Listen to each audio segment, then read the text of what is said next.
dalka hogaamiye madaxweyne ka noqdo oo walaalay taas maxay weydiinaysaa anu waaba taqaana waaba farmaajeysana madaxweyne kala hadalku waaba bireynayaan farmaajo ahayn dalka ma iimaan karaba xasan alkhayr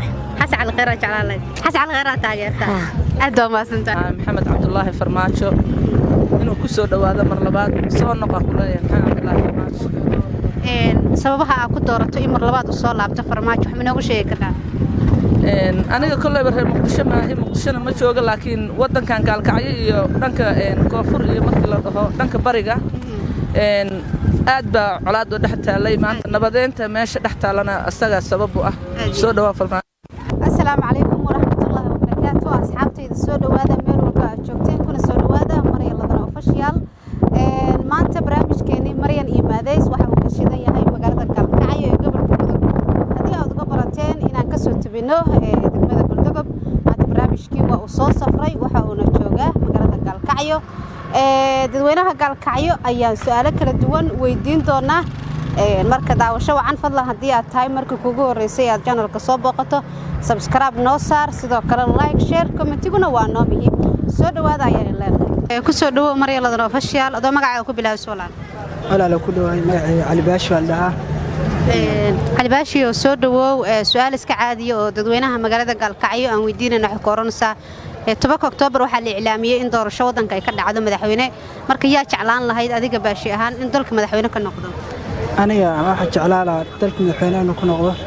madaxweynaha hadda Cabdullaahi Farmaajo madaxweynaha hadda xilka haya maxaa Cabdullaahi Farmaajo sababaha ku dooratay maxaa Cabdullaahi Farmaajo inuu dalka madaxweyne ka noqdo mar labaad wax noo sheegi karaa ninka nin wadaniga weeye waa nin jecel sheeg inuu wadanka horumar gaaro caloosha u shaqeysta ma ahan wadanka horumar aad mar daba soo laabto waxa filayaa inuu ii sheeg dawlad dhala doonto wadanka ii sheeg ka noqon doonto waxaan rajaynayaa aad soo laabto doorasho qof iyo cod inuu ka dhigi doono doorasho soo socota insha Allah aad baa maasan ku soo dhawo Maryan Ladan Official adoo magacaaga ku bilaabo su'aal magacayga waxa la Abqaadir Cabdullaahi Cabdiqaadir soo dhawo waxaan ku weydiinaynaa su'aal iska caadi ah oo dadweynaha magaalada Gaalkacyo aan weydiinanay su'aashaas waxay ku oranaysaa yaa jeclaan lahayd 10 Oktoobar ee doorashada loo ilaamiyay inuu wadanka madaxweyne ka noqdo wallahi hadda waxaan jeclaan lahay in la siiyo madaxweyne Xasan Maxamuud in la siiyo jeclaan lahay Xasan Maxamuud sababaha ku dooratay Xasan Maxamuud inuu mar labaad madaxweyne noqdo waninka waa nin muwaadin ah waa nin oo wadani ah waa nin wax qabad ah waa nin asliga kara waay hadda waxaan jeclaan lahay asiin oo la siiyo waa jeclaan lahay aad baa maasantaa wala soo dhawo Maryan Ladan Official adoo magacaaga ku bilaabo sabaay السلام عليكم ورحمة الله وبركاته مقعي وفرتون عبد العزيز حرسي فرتون أي سود سؤال إسك عادي كويديننا يا شعلان لهيد سنة صوص سعودة أما 10 أكتوبر لو إعلامية وضعنا دور شكل عضو إنه مدحوينا كنقض ذلك محمد عبد الله فرماتشو سببت أكو دورتين مرة بعد مدحوينا صار نقض محمد شيء كده cadaaladda iyo waxyaabaha badan oo horumarka ay sameeyay ciidamada badan oo tababaray baan ku doortaa aad baa maasanta fartuune ayo lana wala ma dhawaay magacayna Yaxay Maxamed Yaxay Maxamed Yaxay soo dhawow waxaan ku weydiinaynaa su'aalo iska caadi ah oo dadweynaha magaalada Gaalkacyo aan weydiinanay su'aashaas waxay ku oranaysaa 10 Oktoobar waxa la ilaamiyay in wadanka doorasho ka dhacdo marka yaa jeclaan lahayd in uu madaxweyne ka noqdo dalka waxaan jeclaan lahaa maxaa Cabdullaahi Farmaajo inuu madaxweyne ka noqdo dalka madaxweynaha hadda xilka haya sababaha ku dooratay in madaxweynaha soo laabto wax noo sheegi haye dalka wax badan ka bedelay aadiya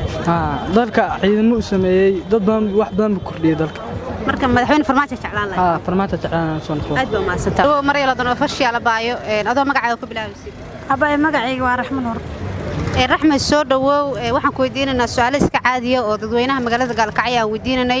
su'aashaas waxay ku oranaysaa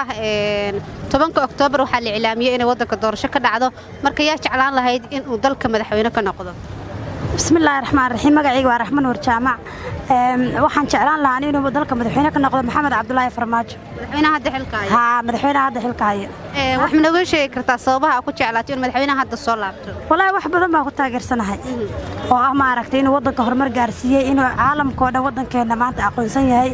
oo dhibaatadiina haysay oo dhan inay ka baxeen la soo celiyo dadka tahriibayaashii badnaayo socon jiray hadda joogsadeen alxamdulillah ku faraxsanahay anigana ma sha Allah waxaan ahay dadka ma aragtay wadanka aad u daneeyo ma aragtay inuu horumar gaaro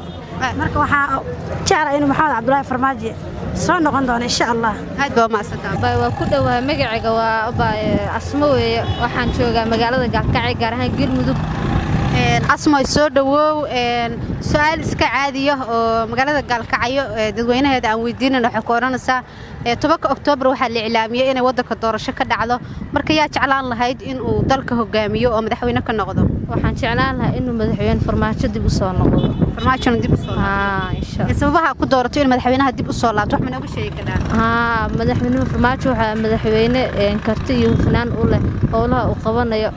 shaqooyinka hore uu soo qabtana in badan waxay ahayd shaqooyin aad u wanaagsan marka saalaad ahaanteedu wixii anfacay madaxweynahaas waxaan jeclaan lahaa inuu dib u soo noqdo aad baa maasantaa ku soo dhawow Maryam Ladan official adoo magacaaga ku bilaabaysid magacayda waxa weeye Abdirxiin Mahad waxa ku noolahay magaalada Gaalkacyo gaar ahaan Galmudug